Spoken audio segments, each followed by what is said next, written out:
It is my great honor and pleasure to give this talk on how things will change due to COVID-19, and I'm giving it from a healthcare provider's perspective.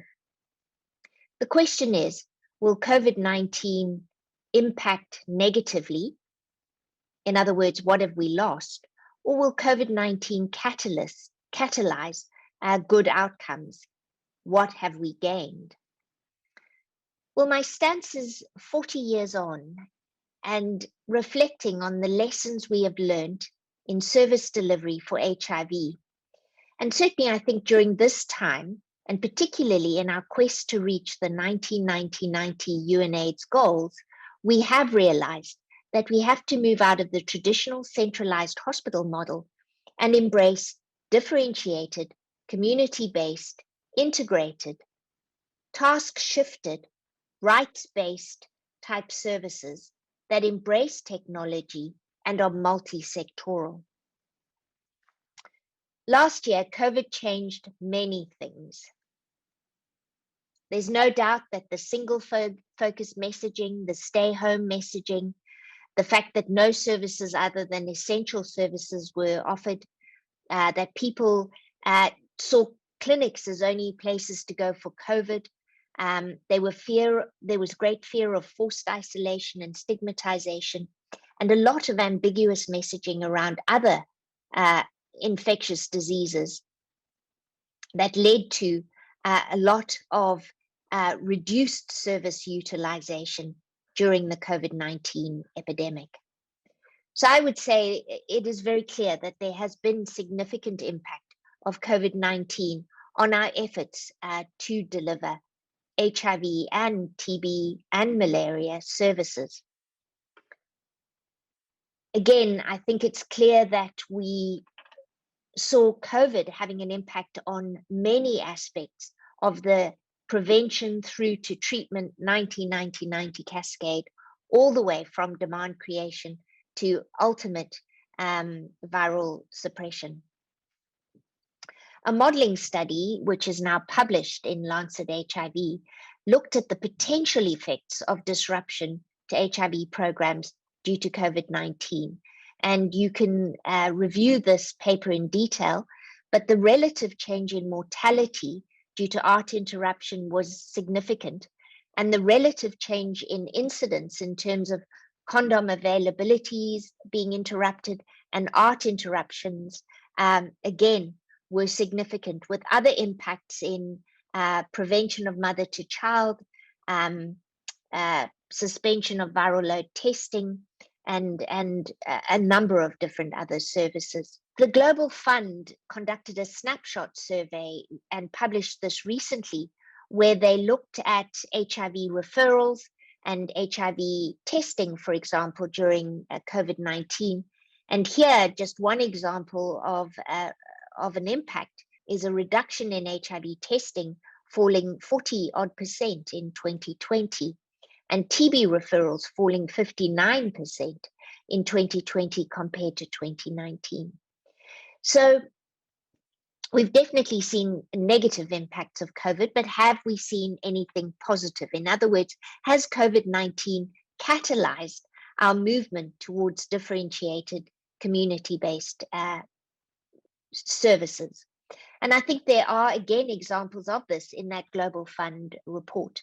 So here you see a frequency of countries, 71% now turning to multi-month refills, triaging of patients, 64% of cases, redirecting patients, giving out of facility care, community-based care, telephonic consultations. You see a number of different service modifications that may be considered differentiated service delivery. So I would posit that the new normal due to COVID-19 is something we were well on our way towards. In other words, we'd call it an old normal in terms of HIV, but certainly some catalyzation of the movement towards, for example, differentiated care. This is client-centered, an approach that simplifies and adapts HIV services across the cascade to reflect the preferences and expectations of various groups of people. In other words, tailoring to groups of people living with HIV. And importantly, from the health system point of view, reducing unnecessary burdens on the health system. So this may include healthcare worker managed groups, it may include client managed groups, it may include facility-based individualized care and out-of-facility individualized care. During COVID-19 in Nigeria, we saw some of this. So here you see the provision of long-term supplies of antiretrovirals for HIV patients using apps to communicate with patients during PMTCT services. What about out-of-facility care? Well, this is where we reach those we find difficult to reach, and we make ourselves available to those who normally find it difficult to reach us. So here it would include mobiles, fixed community art refill distributions, and home or community-based art delivery. And here's one example of mobile services that could combine both COVID screening and PrEP delivery from mobile services, particularly tailored towards adolescents in Cape Town. And this has gone on further to look at a hub and spokes approach to PrEP delivery that works from mobile clinics, but provides PrEP via quick PrEP depots, courier services, and the option of going to local government clinics or other community-based opportunities. Looking again at out-of-facility services, what about using something like drones? And this is a very interesting experiment in Madagascar to deliver TB care to far-flung areas in Madagascar and to take samples back to labs. And during COVID-19, indeed, we saw reports of this kind of intervention with drones flying distances to deliver PPE and again to bring samples back to labs. We've looked at this kind of out-of-community service provision by Ubering antiretrovirals, and this project is still underway. But what I can say is, in this group of adolescents living with HIV, when offered the opportunity to have their antiretrovirals Ubered or to come to the facility during COVID-19, there was almost a unanimous choice to have antivirals Ubered to the individuals in their homes, again supported via telephone technology for social and psychological support. Integrated or co-located services are advised because many diseases are closely related and disease areas, for example, COVID and TB, they share routes of transmission, they have overlapping groups at high risk, and commonly occurs comorbidities.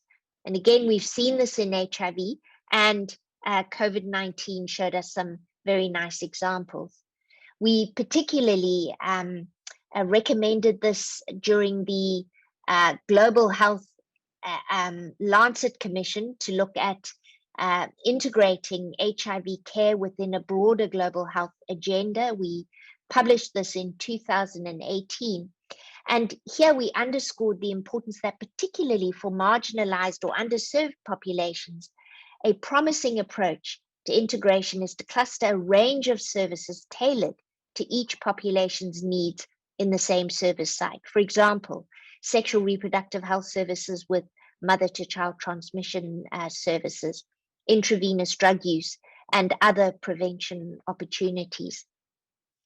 Here's an example that we have used with great success, combining both HIV screening with other non-communicable diseases. And indeed, there is no better place to integrate services than within sexual reproductive health services. We know that hormonal contraception and STI screening and treatment can be a great incentive to bring people to services for pre-exposure prophylaxis and vice versa. During COVID, this very nice example of using diagnostics to integrate care.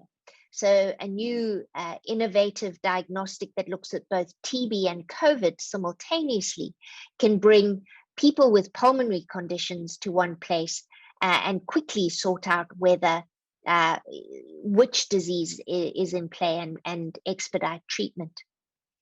Finally, I want to look at mHealth. Again, COVID-19 accelerated healthcare towards a virtual world.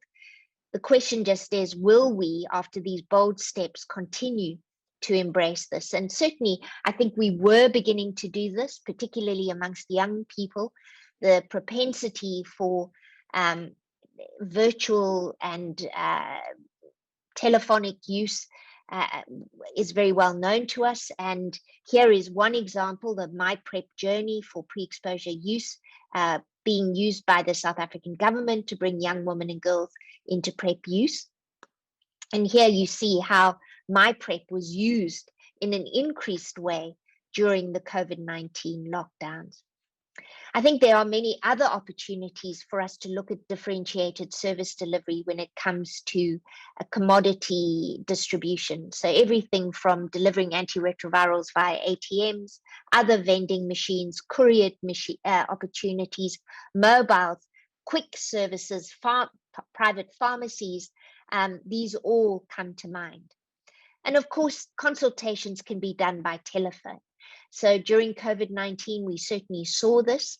And here you see the number of telephonic consultations that occurred in France during their lockdown.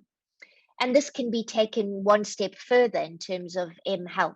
Here you see DocDot is a way to actually pick up COVID symptoms using an app which is artificial intelligence powered. It's a light signal processing technology to convert light reflected from blood vessels in the face into accurate real-time vital sign measurements, allowing a practitioner at distance to pick up the diagnosis of COVID-19 and manage a patient. We are beginning to see the use of robots. I mentioned that ATM that delivered antiretrovirals. Well, here's a way to deliver care, PPE, and pick up lab samples that was put to good use during the COVID era in hospitals. But before I end, I want to raise other concerns that healthcare providers may have. And of course, that comes to their own safety and well-being. And for example, here in numbers of facilities in Africa, people did not have sufficient access to, for example, protective equipment. Yet many facilities had high rates of COVID infection. This reminds us of a time with HIV when we became aware that we needed again to protect healthcare workers. And with the advent of post-exposure prophylaxis and the need for universal precautions, I think we were able to reassure healthcare workers about their own safety as they went into the HIV pandemic. I think it is important to recognize that vaccination for healthcare workers and robust protective equipment is absolutely key for healthcare providers in the face of the COVID pandemic. We know healthcare workers are 3 to 4 times more likely than the general population to develop COVID. 1 in 7 cases are indeed in healthcare workers globally. And here in South Africa, we know 40,000 healthcare workers developed COVID-19. Almost 6,500 were hospitalized, and more, over 600 actually died. So we were very pleased in the last 3 months to be able to offer via a phase 3B study called Sisonke vaccination of the J&J vaccine to 500,000 healthcare workers, recognizing this is critical for protecting, providing morale support and ensuring that our healthcare force remains on its feet and is able to do the work it needs to do. So again, lessons from HIV that is brought into the COVID era. So finally, I would say that there are many synergistic lessons that can be brought together through HIV and COVID-19. The overall lesson being, it is better for our users, our beneficiaries, our patients, our clients, if we are able to offer differentiated, client-centered, community-based, integrated or co-located, task-shifted, rights-based, comprehensive services that embrace technology when appropriate. And with that, I will acknowledge a number of people who and documents that I used for this talk, and thank you all for your attention.